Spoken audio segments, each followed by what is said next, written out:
തന്നെയാണ് ദീപക് മലയമ്മ കുടിച്ചിരുന്നത്. ദീപക്, ഇപ്പോൾ A K Abhilash ചൂണ്ടിക്കാണിച്ചതുപോലെ വലിയ പോരായ്മകളുണ്ട്. എന്തുകൊണ്ടാണ് അടുത്ത ഘട്ടത്തിലേക്ക് കടക്കാത്തത് എന്നൊരു ചോദ്യമുണ്ട്. ഇപ്പോൾ തുടങ്ങിയെടുത്ത് തന്നെ നിൽക്കുന്നു എന്നൊരവസ്ഥയാണല്ലോ ഉള്ളത്.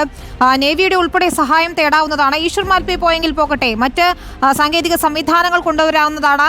നാളെ ഇപ്പോൾ മേജർ ജനറൽ ഇന്ദ്രബാലൻ എത്തിയാൽ പോലും എന്താണ് ചെയ്യാൻ പോകുന്നത് എന്നുള്ള ഒരു ആശങ്കയുണ്ട്, ആകാംക്ഷയുണ്ട്. എങ്ങനെയായിരിക്കും തുടർ നീക്കങ്ങൾ എന്നത് സംബന്ധിച്ച് ജില്ലാ ഭരണകൂടത്തിന് എന്തെങ്കിലും തരത്തിലുള്ള ഒരു പ്ലാൻ ഉണ്ടോ?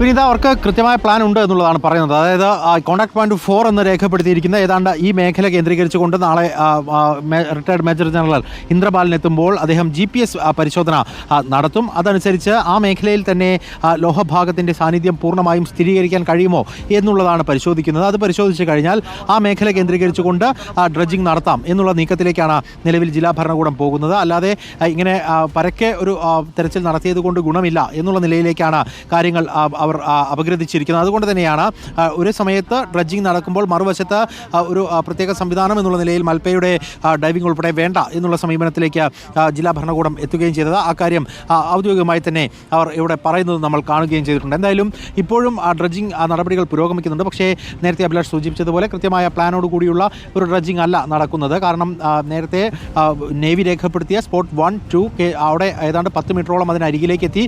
അവിടെ നിന്നും ഏറെ മാറി ഇന്നലെ സ്റ്റിയറിങ്ങും ഒപ്പം തന്നെ ലോറിയുടെ ക്യാബിൻ്റെ പ്ലാറ്റ്ഫോം പാർട്ടും കണ്ടെത്തിയിട്ടുള്ള ആ മേഖല വരെ ഈ ഡ്രഡ്ജർ നീങ്ങി പോകുന്നത് നമ്മൾ കണ്ടു. അവിടെയൊക്കെ പലയിടങ്ങളിലായി മണ്ണ് നീക്കിക്കൊണ്ടിരിക്കുന്നുണ്ട് എന്നുള്ളതിനപ്പുറത്തേക്ക് എവിടെയെങ്കിലും കേന്ദ്രീകരിച്ചു കൊണ്ടുള്ള മണ്ണ് നീക്കം സാധ്യമാകുന്നില്ല. എന്ന് വെച്ചാൽ കൃത്യമായ ഒരു പോയിന്റ് അത് ഐഡൻറ്റിഫൈ ചെയ്തുകൊണ്ടുള്ള സെർച്ച് അല്ല ഇപ്പോൾ നടക്കുന്നത് എന്നുള്ളത് വളരെ വ്യക്തമാണ്. അത്തരത്തിൽ ഐഡൻറ്റിഫൈ ചെയ്തുകൊണ്ടുള്ള ഒരു പോയിന്റിലേക്ക് കേന്ദ്രീകരിച്ചു കൊണ്ടുള്ള സെർച്ചിന് നാളെ മുതൽ തുടക്കമാകുമെന്ന് നമ്മൾ പ്രതീക്ഷിക്കുന്നുണ്ട്. ഒപ്പം തന്നെ നേവിയുടെ സംഘത്തെ കൊണ്ടുവരുന്നതുമായി ബന്ധപ്പെട്ടുകൊണ്ടുള്ള അന്തിമ തീരുമാനം നാളെ ഉണ്ടാകും. അങ്ങനെ നേവി വീണ്ടും എത്തുകയാണെങ്കിൽ ഇപ്പോൾ നദിയിലെ കുത്തൊഴുക്ക് കുറവാണ്, ജലനിരപ്പ് താരതമ്യേന താഴോട്ടാണ് ഉള്ളത്. അതുകൊണ്ട് തന്നെ സോണാർ പരിശോധന ഉൾപ്പെടെ നടത്തിക്കൊണ്ട് നദിയിലെ ജലത്തിൻ്റെ നിറത്തിൽ പോലും തെളിമ വന്നിട്ടുണ്ട്. ആ ഒരു മേഖലയൊക്കെ കേന്ദ്രീകരിച്ചുകൊണ്ട് സോണാർ പരിശോധന നടത്തി കൂടുതൽ കേന്ദ്രീകൃതമായ ഒരു പരിശോധനയിലേക്ക് പോകുമെന്ന് നമ്മൾ പ്രതീക്ഷിക്കുന്നുണ്ട്. അങ്ങനെ പോവുകയാണെങ്കിൽ ഒരു റിസൾട്ടിലേക്ക് എത്താൻ കഴിയുമെന്ന് കൂടി നമ്മൾ കരുതുകയും ചെയ്യുന്നുണ്ട്. എന്തായാലും 3-ാം ദിനത്തിലേക്ക് കടക്കുമ്പോൾ അഭിലാഷ് നേരത്തെ പറഞ്ഞതുപോലെ തന്നെ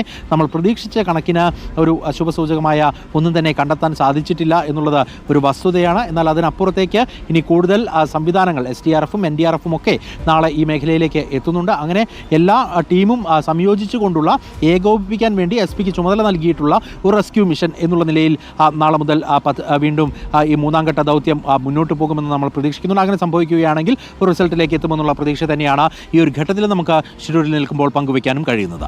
ശരി, ഏതായാലും പ്രതീക്ഷകളുണ്ട് എന്ന് തന്നെയാണ് എ കെ അഭിലാഷും ദീപക് മലയമ്മയും നൽകുന്ന വിവരം. ശിരൂരിൽ നിന്ന് അപ്പോൾ തത്സമയം അപ്ഡേറ്റ് ചെയ്യുന്നുണ്ട് ഓരോ വിവരങ്ങളും.